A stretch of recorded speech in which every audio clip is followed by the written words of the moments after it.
Evangelho de Mateus, capítulo 6.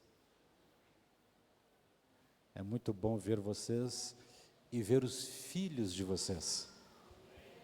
Alguns dos filhos de vocês eu conheci com a idade de vocês.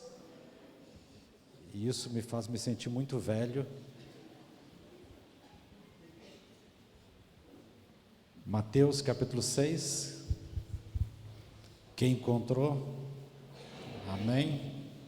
Agora temos som. Cara, tá bom. O pastor Davi não tem aquela voz de pregador angolano. Então tem que caprichar no som mesmo. Mateus capítulo 6, versículo 31 ao 34. Mateus 6, 31 a 34, diz assim a palavra: Portanto, não fiqueis ansiosos, dizendo, o que comeremos, ou o que beberemos, ou com que nos vestiremos, porque todas estas coisas os gentios buscam. Porquanto vosso Pai Celeste sabe que necessitais de todas estas coisas. Mas buscai primeiro o reino de Deus e a sua justiça, e todas estas coisas vos serão acrescentadas. Não fiqueis ansiosos, pois, com o amanhã, porque o amanhã cuidará de si mesmo. Suficiente é ao dia o seu próprio mal. Amém. Tome assento.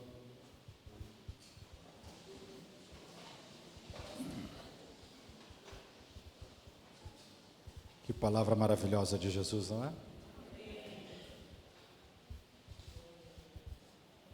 Somente o final já deveria nos curar da ansiedade, não é?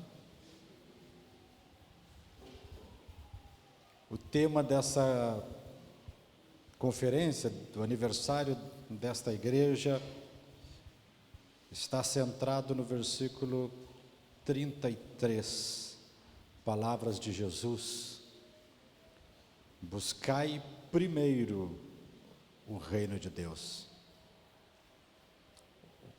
Uma frase, na verdade um pedaço de uma frase de Jesus que é muito conhecida. Mas a questão que talvez nós devemos nos perguntar é o que é o reino de Deus. Porque a frase buscai primeiro o reino de Deus é muito conhecida, mas o que é o reino de Deus?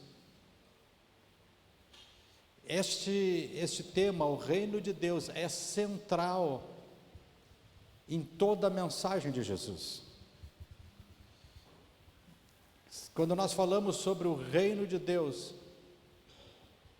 na verdade nós estamos nos referindo ao governo de Deus. Nós estamos nos referindo ao reinado de Deus.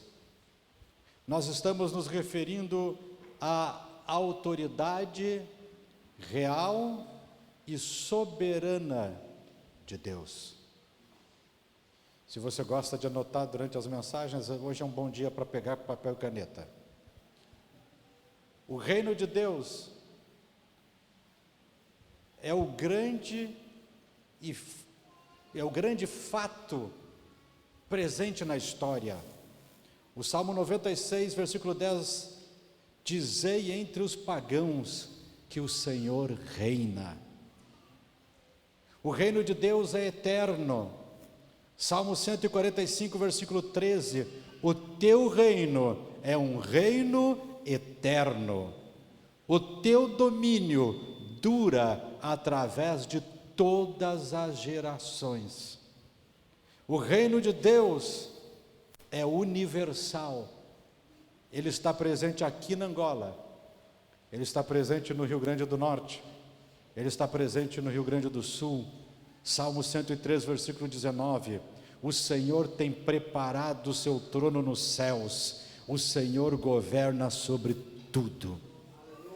Não há lugar nessa terra, nesse planeta, no sistema solar, no mundo criado, no mundo espiritual, aonde o Senhor Deus não seja rei. É um reino universal. Mas este reino, como nós o percebemos nas promessas da Escritura, ele ainda está por ser estabelecido de maneira efetiva entre os povos e nações, como foi ensinado por Jesus na simples oração que todos vocês conhecem do Pai Nosso, aonde Jesus diz: venha o teu reino. Jesus veio para inaugurar este reino. A igreja está aqui para estabelecer este reino. Cada igreja que abrimos, hoje eu vi aqui esse lindo presente doado para as 3 congregações, para as 3 igrejas, filhas deste centro, filhas desta igreja. Cada igreja que nós abrimos é uma representação das fronteiras do reino de Deus se expandindo. É o reino de Deus se expandindo e as trevas espirituais da maldade retrocedendo. É o reino de Deus estabelecido em toda a face da terra. Aonde você chega, existe o reino de Deus em algum lugar estabelecido. Você pode ir ao país mais longínquo, lá tem alguém estabelecendo o reino de Deus. Você pode ir até as nações aonde para nós parece ser impossível estar lá o Evangelho. Tenha certeza, o Evangelho está lá. Recentemente, e como está sendo transmitido via rede, eu não vou nem dar o nome de alguns lugares aqui, para que não tenha nenhum perigo nesses lugares, mas recentemente tem um lugar que eu imaginava que talvez seria o único lugar do mundo em que não tem igreja, e eu descobri recentemente que um dos lugares onde o Evangelho é mais perseguido está fazendo missão nesse outro lugar e estabeleceram a igreja do Senhor. É o reino de Deus presente. Eu estava fazendo em um certo momento uma viagem para um país, eu não lembro exatamente qual era o país, mas eu estava indo pregar em um outro país, e foi um contato feito completamente por rede social, por telefone, e nós fizemos contatos, e eu estava indo para lá, e quando eu estava chegando no aeroporto, eu fiquei pensando: que negócio é esse que eu estou fazendo? Eu não conheço essas pessoas, eu nunca encontrei eles pessoalmente, eu estou vindo a um país estranho, para encontrar pessoas estranhas, e quando eu estava na fila para verificar meu passaporte, eu fiquei pensando: que grande família que nós temos, que reino qual eu pertenço, aonde eu consigo me movimentar para todo canto da face da terra, e encontro lá pessoas que fazem parte da mesma família, do mesmo reino de Deus. Este é o reino de Deus se expandindo por toda a terra.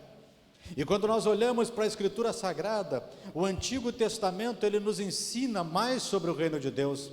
No Antigo Testamento nós podemos ver o conceito do reino de Deus em Israel em vários momentos da história, começando com o chamado de Abraão, com a promessa de que de Abraão Deus levantaria uma grande nação, e dessa nação Deus seria rei por direito de eleição e por direito de criação.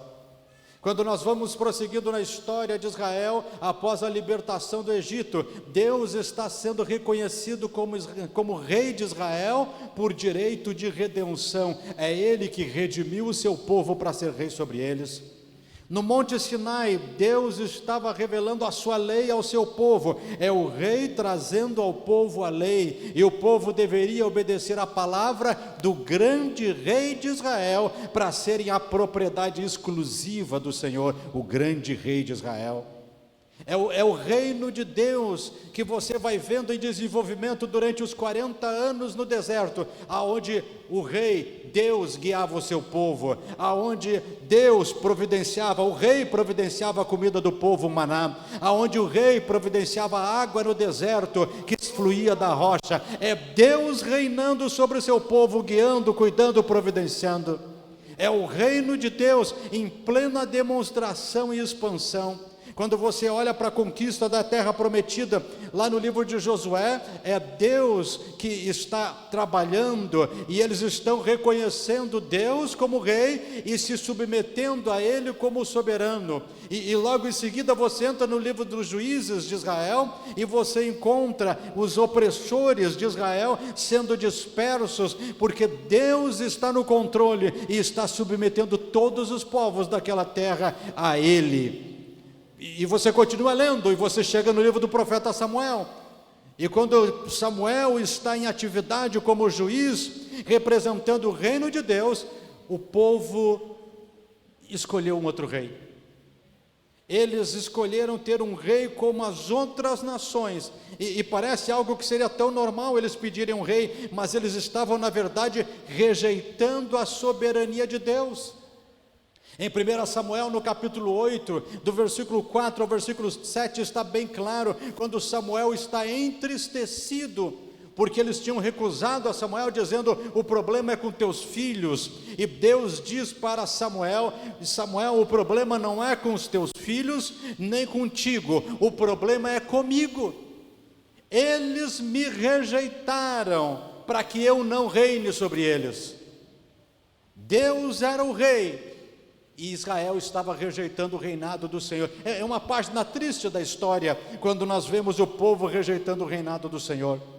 Mas em seguida você continua lendo a história de Israel, e Saul é escolhido e confirmado como o primeiro rei de Israel. Depois ele é sucedido por Davi, depois ele é sucedido por Salomão, e você continua na história dos reis, e parece que o reino de Deus terminou, mas não.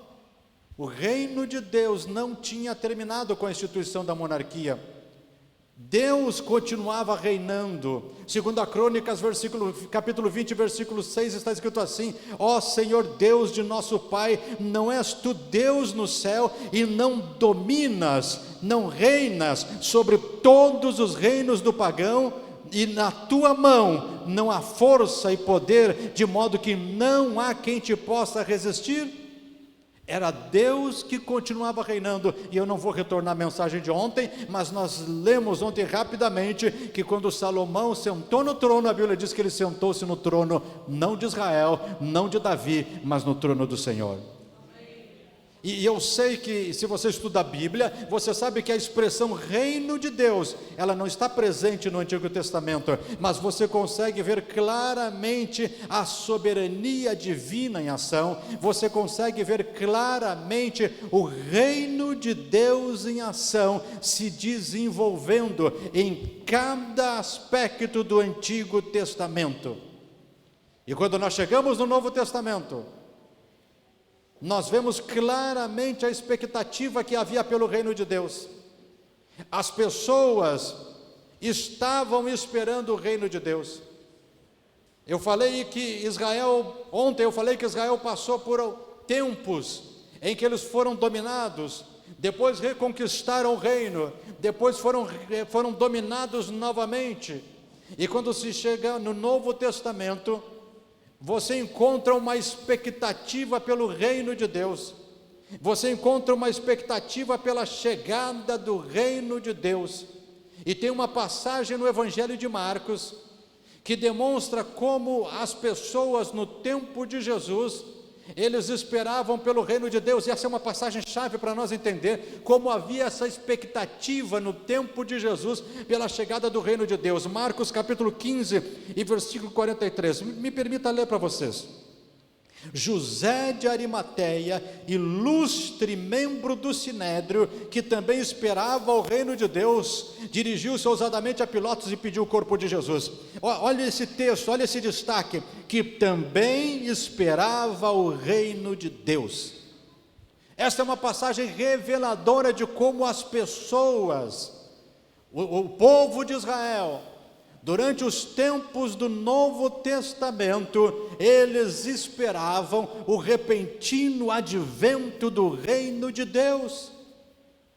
E a Bíblia registra, logo no primeiro capítulo de Marcos, no versículo 14 e no versículo 15 está escrito: ora, depois que João foi colocado na prisão, veio Jesus para a Galileia, pregando o evangelho do reino de Deus e dizendo: o tempo está cumprido, o reino de Deus está próximo, arrependei-vos e crede no evangelho. Esse anúncio por parte de Jesus, de que o reino de Deus se aproximava, não era só um paralelo da mensagem de Jesus, não, este era o tema central da mensagem de Jesus. Quando você estuda a pregação de Jesus, você percebe que o tema central era o reino de Deus. Quando você estuda as parábolas de Jesus, você entende que o tema central é o reino de Deus. E se este era o tema central da pregação de Jesus, que reinado é esse? Que reinado é esse que Jesus está falando? Que tipo de reino é esse que ele está falando? E não, meus amados, não é o que as pessoas da época esperavam. Mais uma vez, como eu falei ontem, quando eles esperavam que o reino, o rei, que estabeleceria o reino de Deus, viria com um exército, viria com ouro, viria com prata, viria com soldados, viria de maneira poderosa, visível. Não era nada disso que eles imaginavam. Não é o reino do templo, não é o reino dos sacerdotes, não é o reino do palácio, não é um reinado onde haveria riquezas e exércitos, mas é um reinado em que nós encontramos a mediação de Jesus. É o reinado de Deus, aonde Deus escolheu as coisas loucas deste mundo para confundir as sábias. É o reinado de Deus, aonde Deus escolheu as coisas fracas deste mundo para confundir as coisas que são poderosas. É o reino de Deus, aonde Deus escolheu as coisas vis deste mundo e as que não são, para levar a nada aquelas que são. Sim, ele escolheu as desprezíveis, sim, ele escolheu o grão de mostarda para confundir aquilo que é grande, para aniquilar a nada aqueles que pensam que são alguma coisa diante dele. Este é o reino de Deus que Jesus inaugurou na face da terra, e que nós, a igreja do Deus vivo, fazemos parte dele aqui. Ele tinha começado um reino que nunca tinha sido visto até então. Ele inverteu a ordem de autoridade do reino, ele inverteu a ordem de prioridade que as pessoas estavam acostumadas. Ele trouxe uma dinâmica, a dinâmica do reino dos céus, pela sua mensagem, pelas suas ações poderosas ao povo que ele estava pregando naquele tempo. E Jesus se dirige ao povo dizendo: se eu expulso os demônios pelo dedo de Deus, então é chegado a vós o reino de Deus. É um reino que era visível não em práticas boas, é um reino que era visível não apenas em boas ações, é um reino que era visível não apenas em filosofia e teologia e coisas humanas, mas era um reino que era visível pelo poder de expulsar demônios. Este reino, ele está presente hoje. É o reino que é o direto poder reinante de Deus, intervindo nas questões dos homens e mudando a dinâmica do universo. Em Jesus nós temos não apenas o anúncio, em Jesus nós temos a própria inauguração do reino de Deus entre os homens. E é sobre este reino que Jesus disse: buscai primeiro. Buscai primeiro o reino de Deus. E Jesus está contrastando a busca primeira pelo reino de Deus com a busca das coisas desta vida. O que comeremos, o que beberemos, com que nos vestiremos, as coisas desta vida. E o mestre Jesus, ele está ensinando a buscar primeiro o reino de Deus. Ele contrasta com as coisas essenciais desta vida e diz para nós: Busque primeiro o reino de Deus. Jesus estava ensinando prioridades na vida. Qual é a tua prioridade? Qual é a tua prioridade da tua vida? Qual é a tua prioridade da vida? O que comemos? O que bebemos? O que vestimos? Qual é a tua prioridade? Jesus disse: busque primeiro o reino de Deus. Eu quero dar um exemplo para vocês nessa tarde. Em 1 Reis, no capítulo 17, o Senhor manda o profeta Elias até a casa de uma viúva em Sarepta. Toda a terra estava passando por uma seca terrível. Mas o Senhor disse para o profeta: levanta-te, vai a Sarepta, terra de Sidom, habita ali, porque eu ordenei uma viúva para cuidar de ti. Eu ordenei uma viúva para cuidar de ti. Elias cumpre com a vontade do Senhor, com a voz do Senhor, e ele vai para aquele lugar. E quando ele chega naquele lugar, ele encontra a viúva. E ele pede para ela um pouco de água. E quando ela está se afastando para buscar a água, Elias diz para ela: traz também um pedaço de pão. E nesse momento a mulher para, olha para o profeta e diz: eu tenho um pouquinho de farinha e um pouquinho de azeite, e vou fazer um pão para mim, para o meu filho, e depois é aguardar a morte. Vou fazer um pedaço de pão para mim, para o meu filho, e depois vou aguardar a morte. Porque é tempo de seca. Tudo acabou. Ninguém tem mais nada. Mas eu tenho um pouquinho de farinha, um pouquinho de óleo, e eu vou fazer um pedaço de pão para mim e para o meu filho, e depois nós vamos morrer.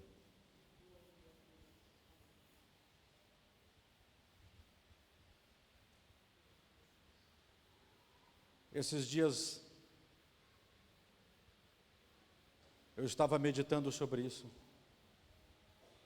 No tempo da seca, quando ninguém tem mais nada, se você tem um pouquinho de farinha e um pouquinho de óleo, aquilo que nós costumamos chamar de pobre pode ser aquilo que era rico naquele tempo. Porque ninguém tinha mais nada, mas ela ainda tinha um pouquinho de farinha e um pouquinho de óleo. Mas era só um restinho, ia acabar já já. E ela diz para o profeta: eu vou pegar esse restinho, esse pouquinho, e vou cuidar da minha família.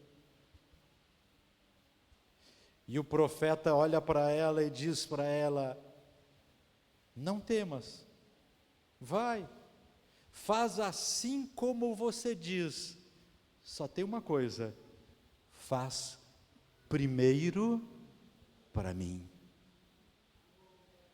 Faz primeiro para mim. Faz primeiro para mim. Vocês estão entendendo a questão de prioridade nessa tarde? Faz primeiro para mim. Jesus disse: qual é a questão que você está ocupando na tua vida? Com que comer, com que beber, com que vestir? Busca primeiro o reino de Deus. O profeta disse para ela: você tem um pouquinho de farinha, um pouquinho de azeite, está tudo bem, não te preocupa, faz isso que você está dizendo mesmo, vai cuidar da tua família, mas estabelece uma prioridade: primeiro a palavra de Deus, primeiro você traz para mim. É uma questão de prioridades, é uma questão de qual é a prioridade que você está reservando na tua vida. Eu estou te perguntando nessa tarde: o que você está dando como prioridade na tua vida? O que você está tomando como prioridade na tua vida? Eu sei que muitos de vocês estão trabalhando muito, esse é um país trabalhador, você está se dedicando ao teu trabalho, você está se dedicando à tua família, você pode estar vivendo na seca, você pode estar vivendo na prosperidade, mas a questão não é de você dedicar para a família, não é de você dedicar para o trabalho, não é você viver na seca, não é você viver na prioridade. A Bíblia ensina que Jesus está nos dizendo: buscai primeiro o reino de Deus. Faz para mim o reino de Deus primeiro, a ordem de Deus primeiro, a palavra de Deus primeiro.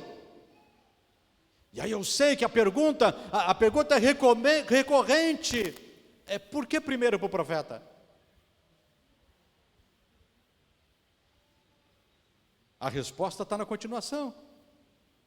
Ele responde: porque assim diz o Senhor Deus de Israel: a barrica da farinha não se consumará, tampouco o cântaro de azeite faltará, até o dia em que o Senhor enviar a chuva sobre a terra. Onde está a tua prioridade da tua vida? Aonde você está colocando a prioridade do teu coração? Aonde você está colocando a prioridade da tua vida? Eu pergunto para vocês nessa tarde, povo da Nova Aliança: você quer milagres na tua vida? Você quer ver as portas de provisão se abrindo sobre a tua vida? Você quer ver as portas de bênção se abrindo sobre a tua vida? Quer ver a farinha não acabar? Quer ver o azeite não acabar? Quer ver as provisões de Deus estendidas sobre a tua casa, sobre a tua família? A resposta é o que Jesus disse: busque primeiro o reino de Deus, e estas coisas vos serão acrescentadas. Aleluia, essa é a mensagem que eu tenho para vocês nessa tarde. Nós vimos que o reino de Deus é o direto e reinante poder de Deus intervindo nas questões desta vida. O reino de Deus não é apenas algo espiritual. O reino de Deus não é apenas algo que nós não vemos. O reino de Deus não é apenas algo para o outro lado da vida. O reino de Deus é o poder de Deus intervindo nas questões desta vida, intervindo nas questões dos homens. E é isso que Jesus está nos ensinando como prioridade. Coloque o reino de Deus como prioridade, e Ele vai reinar sobre a tua vida. Busque primeiro o reino de Deus, e todas estas coisas que você está te preocupando, Ele disse que vão ser acrescentadas. A farinha não vai acabar, traz primeiro para mim. O azeite não vai acabar, mas traz primeiro para mim. Estas coisas que você está preocupado com a tua casa, com a tua família, Ele está dizendo para você: deixa que eu cuido, mas você estabelece a prioridade da tua vida. Vamos nos colocar em pé.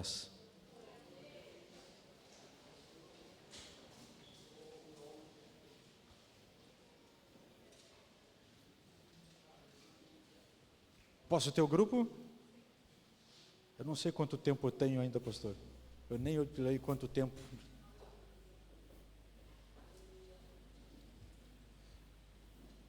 Enquanto o grupo vai estar entoando um louvor, eu quero que vocês me ouçam. Muitos de vocês conhecem minha esposa. E eu sei que muitos de vocês gostam muito da minha esposa. Há 2 anos atrás, nós estávamos indo fazer um passeio com a família. Estávamos indo fazer um rápido passeio. Era aniversário de 18 anos do Samuel. Isso fazem 2 anos. E nós decidimos levar ele num desses restaurantes de shopping center. E nós estávamos indo em direção com a família. Não era o dia ainda do aniversário, mas como você sabe, é a minha agenda, né? E eu disse para minha esposa, se nós não fizermos hoje, não temos mais um dia livre por uns 10 dias. Então nós saímos juntos. E nós estávamos indo felizes com a família, eu, meus 2 filhos, minha esposa. No meio do caminho, a irmã Miriam olhou para mim e disse, eu acho que você vai ter que me levar para o hospital. Do nada. E eu disse para ela, você tem certeza? E ela disse para mim, eu não estou bem. Eu peguei uma bala que tínhamos no carro, um caramelo. É isso, um caramelo? Um caramelo. E dei para ela. Disse, pode ser que caiu o açúcar e você não está passando bem. Alguma coisa doce que vai melhorar. E nós continuamos. E de repente, ela disse, você vai ter que me levar para o hospital, eu não estou bem. E do nada, ela começou a passar mal. Eu olhei para as mãos dela, os dedos dela entortaram, das 2 mãos. E as mãos entortaram. Imediatamente, a primeira coisa que eu pensei, derrame. Olhei para os meninos e disse, orem, a mãe não está bem. Virei o carro em direção ao hospital. Saí disparado para o hospital. Até nós chegar ao hospital, a Mamília tinha entortado as 2 mãos, os 2 braços tortados e fechados em cima do peito, as pernas esticaram e ela não conseguia mexer. Eu disse para o meu filho mais velho, entre gritando no hospital, emergência. Ele gritou entrando, emergência, emergência, saíram, os médicos não conseguiam tirar ela do carro, tão travada que ela estava. Quando finalmente conseguiram tirar ela do carro, levaram ela para dentro do hospital. Eu e meus filhos ficamos sem saber o que estava acontecendo. Eu disse para o meu filho mais velho ir até o carro, pegar telefones, documentos. E nisso voltou. A minha irmã Mira veio numa cadeira de roda, alguém empurrando ela. Não tinha mais nada. Ela olhou para mim e disse, acho que eu não vou poder pregar no culto nessa noite. Ela tinha uma escala para pregar no culto de mulheres. Ela disse, acho que eu não vou poder pregar no culto nessa noite. E eu disse para ela, sério, que é isso que você está preocupada? Buscai primeiro o reino de Deus.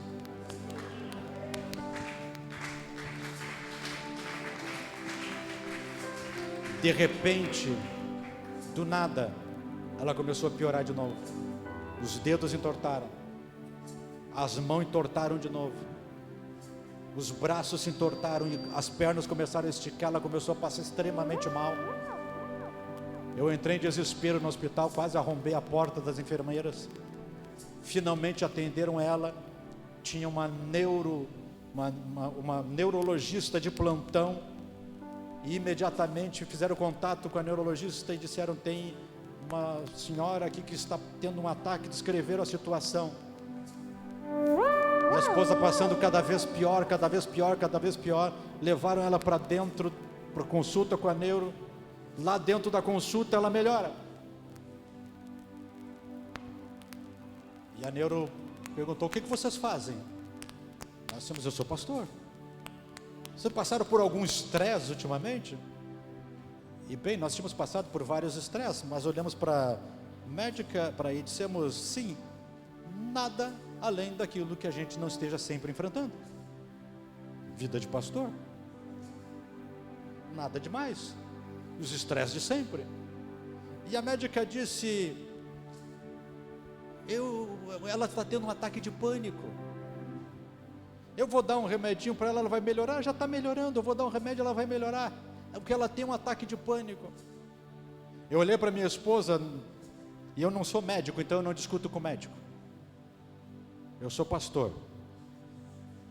Eu discuto com pastor. Eu sou teólogo. Eu discuto teologia. Mas medicina, eu não discuto. Mas eu olhei para minha esposa e fiquei pensando, Minha esposa com ataque de pânico. Vocês conhecem a irmã Miriam? Alguns aqui conhecem a história dela. Eu olhando para ela pensando, essa mulher perdeu 3 crianças. Essa mulher perdeu uma menina com 4 meses de gravidez, perdeu 2 meninos com 5 meses de gravidez. Essa mulher abandonou tudo 3 vezes para viajar comigo pelas missões. Se mudou para Israel, abandonamos tudo em Israel, fomos para a África do Sul. Abandonou tudo na África do Sul para ir para o Paraguai, abandonou tudo no Paraguai para voltar para o Brasil. Acampou comigo nas aldeias em Moçambique. Acordou de madrugada com serpente rondando a barraca. E eu olhando para ela e pensando, ataque de pânico, ela? Não. E eu pensava, se fosse eu, ok. Se você um dia ouvir que o pastor Davi teve um ataque de pânico, pode acreditar. Eu fiquei pensando nisso, ok, poderia ser, mas ela, não tem jeito, eu sabia, não tem como ser ataque de pânico. E a médica deu um calmante, levaram ela para uma sala de observação, e de repente ela começou o 3º ataque. De novo os dedos entortaram, as mãos entortaram, os braços fecharam, as pernas esticaram, e dessa vez o pescoço dela virou para trás. Ela perdeu a fala, ela não conseguia mais falar. Começou o rosto dela todo a tremer. E ela disse que sentiu, depois ela me contou que sentiu uma dor que começou a descer no peito dela. E naquele momento ela pensou que ia morrer. Eu olhando ela naquela situação, comecei a orar por ela. Ela naquela situação começou a orar. E ela me contou a oração, ela orou assim: Senhor, eu tenho procurado te servir, mas se chegou a minha hora, cuida da minha família, cuida dos meus filhos e me recebe na tua glória. Buscai primeiro o reino de Deus. Naquele momento, um rapaz que estava cuidando dela ficou em pânico, saiu correndo, procurou a chefe da enfermagem do andar. Ela veio, olhou, perguntou quem foi que medicou essa menina. Isso não é ataque de pânico, isso é algo muito pior. E imediatamente levaram ela para uma ala em que eu não podia mais acompanhá-la. E eu fiquei o resto do dia sozinho, andando de um lado para o outro, numa sala de espera do hospital, sem notícia da minha esposa. Eu olhava para um corredor, eu sabia que se ela tivesse o 4º ataque, ela morria. Eu tinha certeza. O estado que eu vi ela, eu sabia que se desse de novo, ela iria morrer. E quando cada vez que eu via um enfermeiro ou um médico vindo, eu pensava, está vindo me dizer que a minha esposa está morta. Mas durante todo aquele tempo, naquele corredor, eu orei. Eu estava buscando o reino de Deus.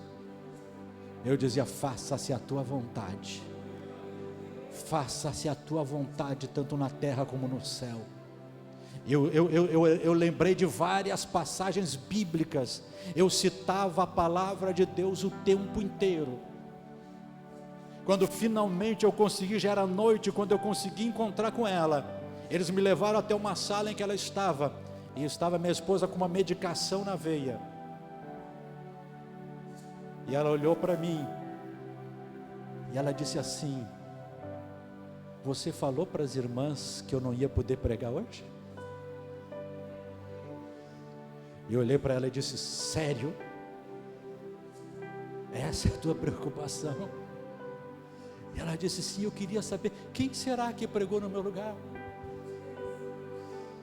Buscai primeiro o reino de Deus.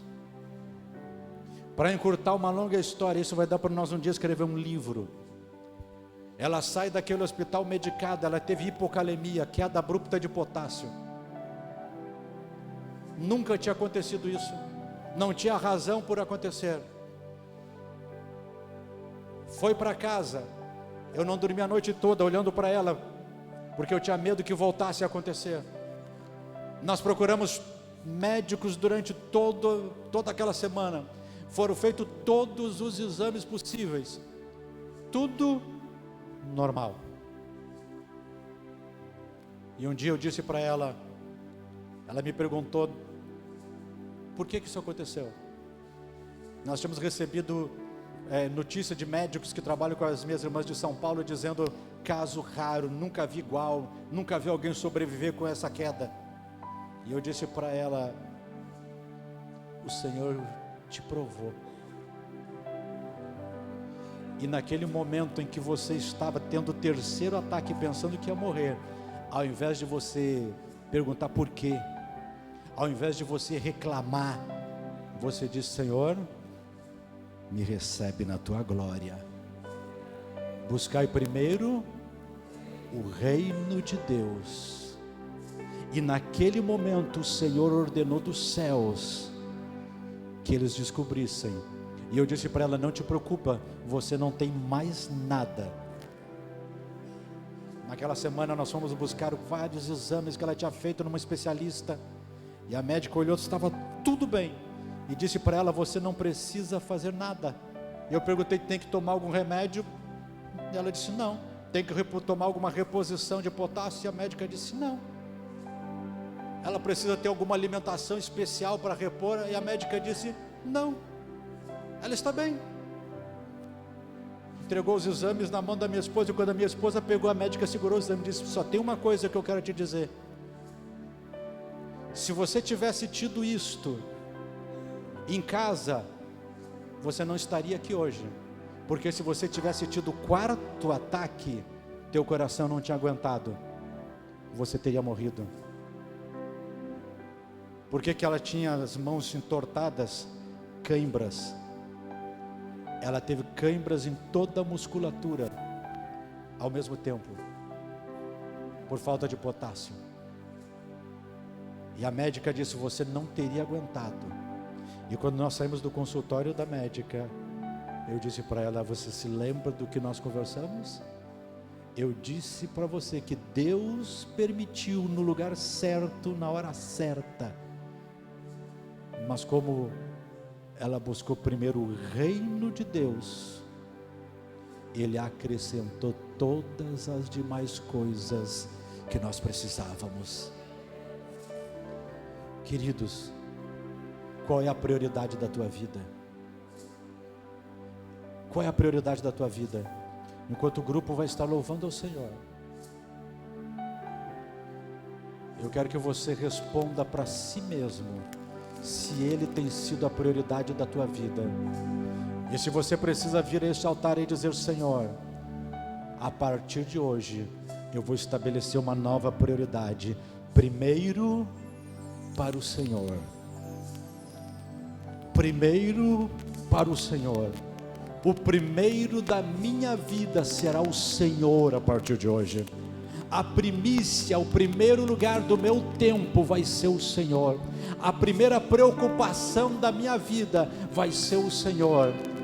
O que eu vou colocar em primeiro lugar vai ser o reino de Deus.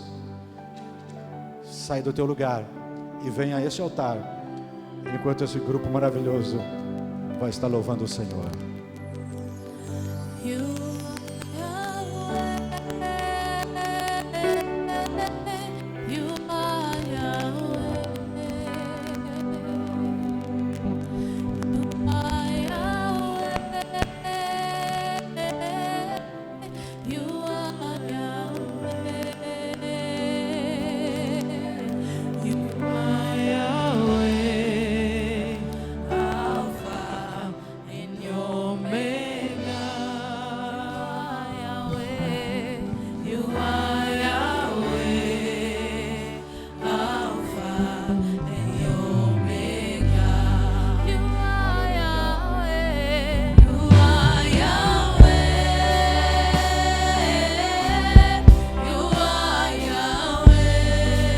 Aleluia.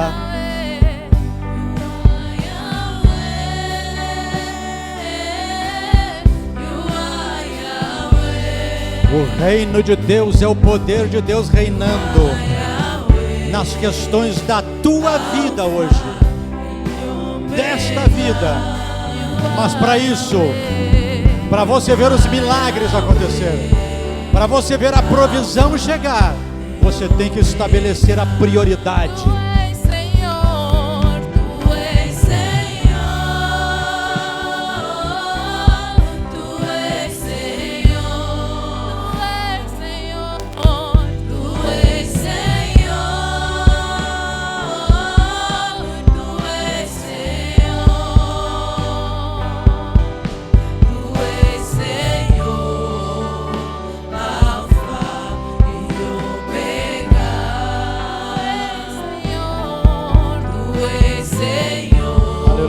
estabelecer o reino como prioridade da tua vida.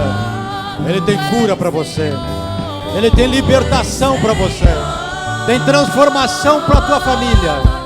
Ele vai ordenar que a farinha não termine, que o azeite não acabe.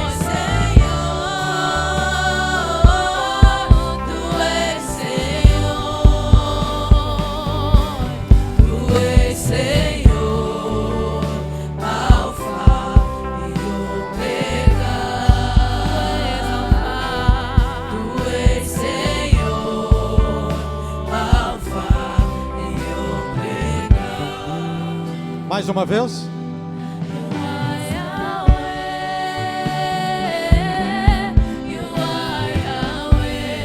Quem está estabelecendo o reino como prioridade, receba o Espírito do Senhor nessa noite.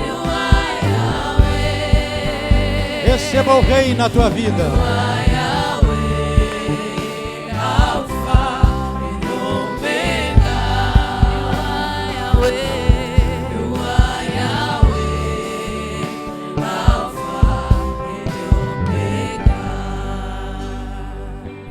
Pai Celestial, nós te damos toda a honra, toda a glória, todo o louvor. Tu és nosso Rei. E nessa tarde nós estabelecemos o Teu reino como prioridade. Buscamos o Teu reino como prioridade em nossas vidas. Este reino estabelecido sobre o universo. Esse reino que podemos ver pelas páginas do Antigo Testamento. Este reino que Jesus veio inaugurar. Este reino que Jesus veio proclamar.